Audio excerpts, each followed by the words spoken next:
Hello and welcome back to the premier UK left-wing talk show.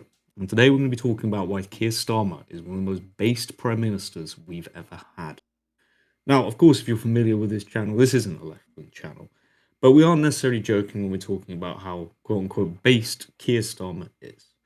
The point we're really going to be hammering in this video is that essentially we need to stop judging political leaders and policy actions in the left-right frame. It doesn't matter if it's a left wing leader in charge, if they are doing something fundamentally good, that needs to be cheered on. It's the same going for a right wing leader. If they're doing something bad, it shouldn't be supported. Let's move out of this silly left right framework in the analysis of politics and focus on when something good is happening, that it is good. Merely criticizing a politician just because they're not in the same kind of quote unquote team as yours is silly. It's puerile. And this video is kind of like a test to prove, can we just view politics rationally, right? Can we view politics almost from a non-biased angle and essentially just judge choices on what is good for the country and not because it fits our team? If we're divided in this silly, oh, he's left wing, okay, no, whatever he does is bad, it's very poor for us. It doesn't reflect on us well. It means we're more divided, right? Essentially, focus in on pragmacy. And that's what we're going to be looking at today with Keir Starmer. We're going to be going through what he has done that has been quite good for the country.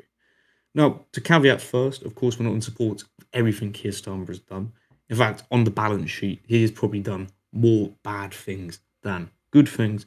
But let's focus on these good things. First, and definitely not least, which is basically trying to at least partially, and when I say partially, only a tiny minute percentage, reverse the Tory betrayal that we had under Boris Johnson.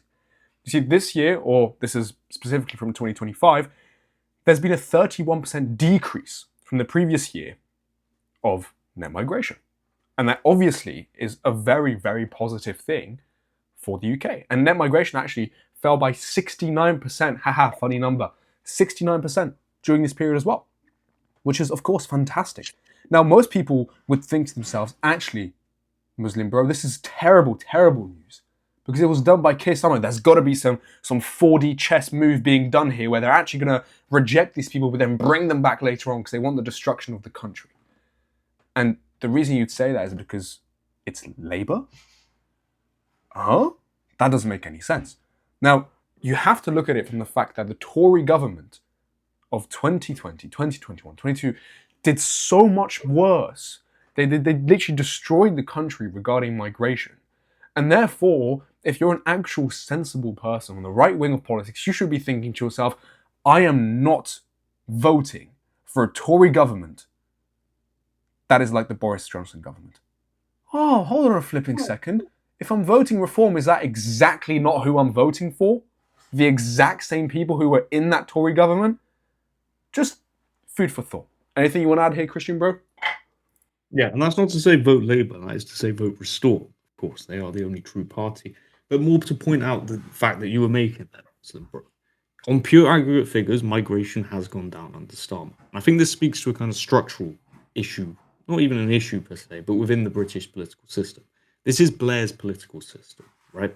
So anyone willing to do change has to abide by the principles of the Blair system. I think this is partly why left-wing policies, we should code them as, get put through a lot quicker in Britain. Right? They're easier to do as all the checks and balances put in place by Blair allow these to go through a lot quicker.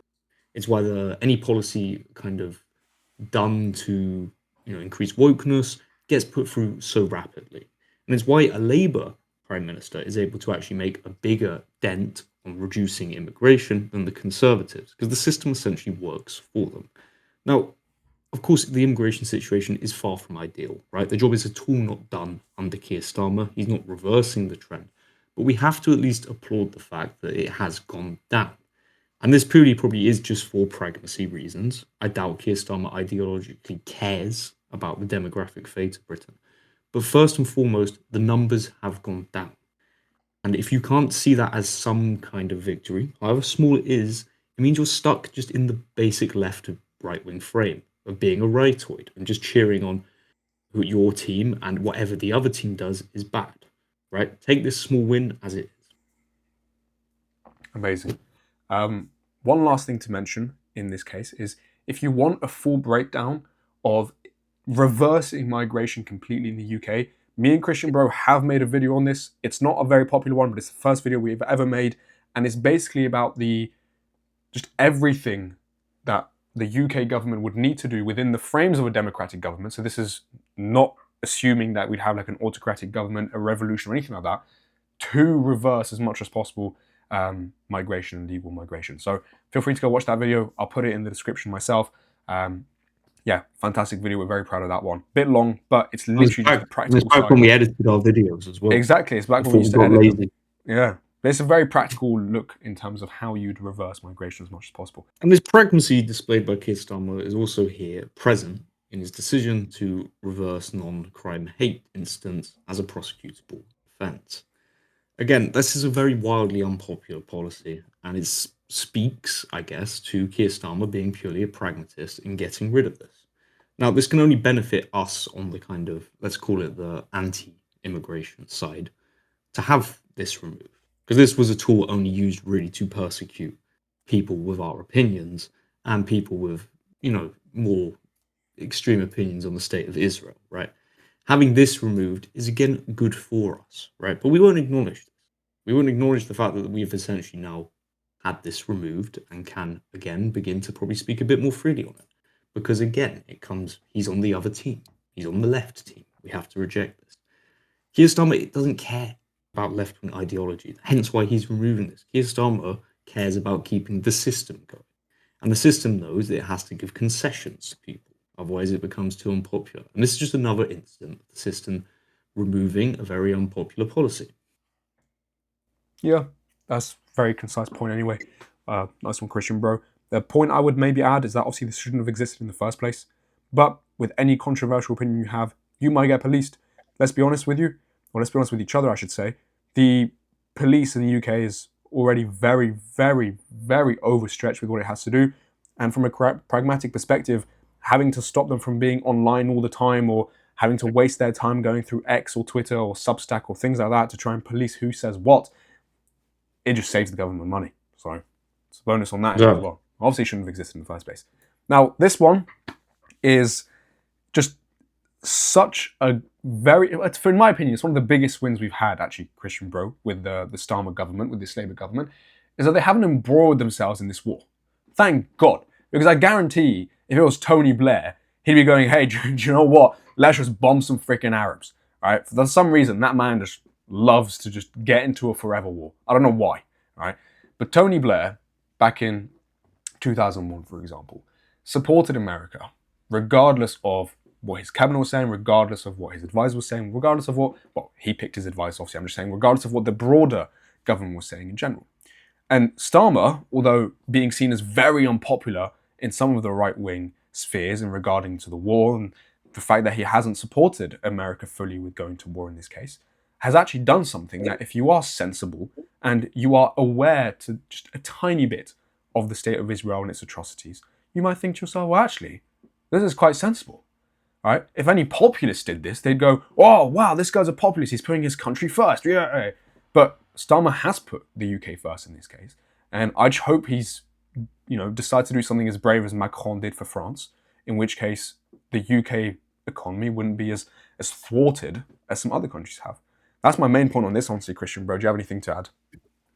Yeah, and again, based just in the outright policy that it was to not go to war with Iran, we can give that the kind of based seal of approval.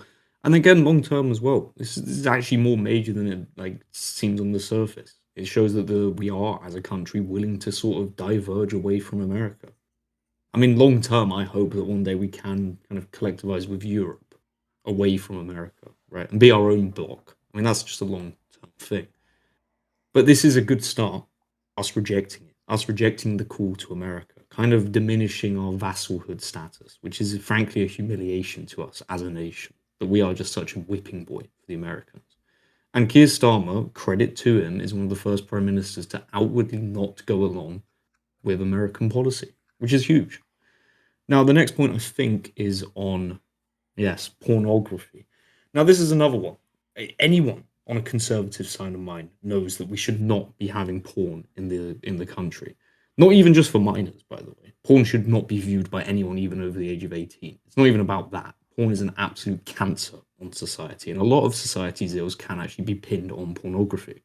And ironically, it's the Labour Prime Minister that's the first to do something about it. Now, I doubt his motivations for doing so were from the same conservative minded views that I have against pornography. But for whatever reason he chose to do it, pornography has been restricted in Britain.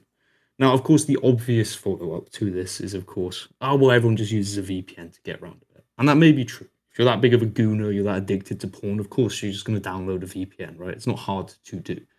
However, this takes in mind that to a younger generation that would potentially be exposed to porn, it's going to be far harder to them to actually start viewing, right? A 12-year-old that gets his first phone and where they usually would have found these disgusting sites now finds it harder to do so. Because a 12-year-old probably isn't too familiar with the concept of VPN and getting around to it. And they're not that desperate to do so because they haven't been, addicted to it. Same for the older generation that are too dumb to figure out a VPN, sorry. So, of course, us Gen Zers, sure, will probably remain as porn addled as we were under this ban, right? But going forward, people forget it's going to massively reduce those that get addicted to it and also maybe cut out the boomers that still watch a bit of porn on the side, right? This is good policy. This is fundamentally one of the most conservative policy choices implemented in Britain in the last 10 years. And there's been no congratulations for it because Starmer's on the other team. We don't actually acknowledge when we have a win. This is a win, all right? I know it's muddled with all the kind of poor other policies Starmer's done. But this is big. This is societally huge for Britain. There's so many ills associated with porn. If we can get the next generation free from it, it's only going to be good for Britain. 100%. Don't forget, it was under David Cameron, that if you're a very, very social conservative, maybe you'd be against gay marriage. Me and Bass Bro obviously are. Christian Bro, obviously we're the Bass Bros. And that happened under a Tory government. How could you defend the right wing now in terms of that? So that's the issue with that.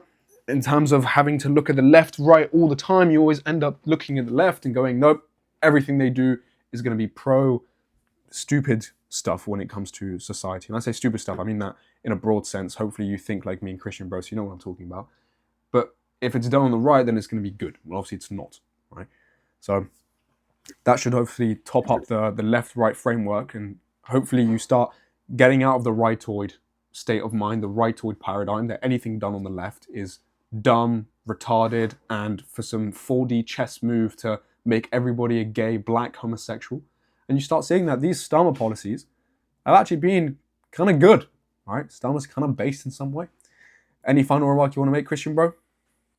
Yeah, I think the final remark I would want to end on, and it kind of calls to what's been our most viewed video and perhaps our most controversial, is the point to make that under Starmer it hasn't been as bad as it's been made out to be. And it wouldn't be great, it wouldn't be ideal, but we could survive another administration of this. Because likely if Starmer stays in for longer, he'll only ramp up these more kind of pragmatic and sensible policies. Because he'll have to, all right? He won't win on a super majority. If he does stay in, he'll have to kind of appease the right wing. And he will probably have the tools to do so, because again, the system works for Starmer. And I think the final remark I'd end on is politics is not football. Okay? You may be like, if you're an Arsenal fan and you see anything done by Tottenham, of course you irrationally hate anything done by Tottenham, right? You'll never admit a Tottenham player is good. They're all shit. That's not how politics works, okay? That's not how politics should be viewed. That's a puerile way of looking at politics. Accept the wins when we get them and capitalize on the wins. And first and foremost, move out of the right-left framework. You should care first and foremost about Britain. It's not left, it's not right, it's Britain first.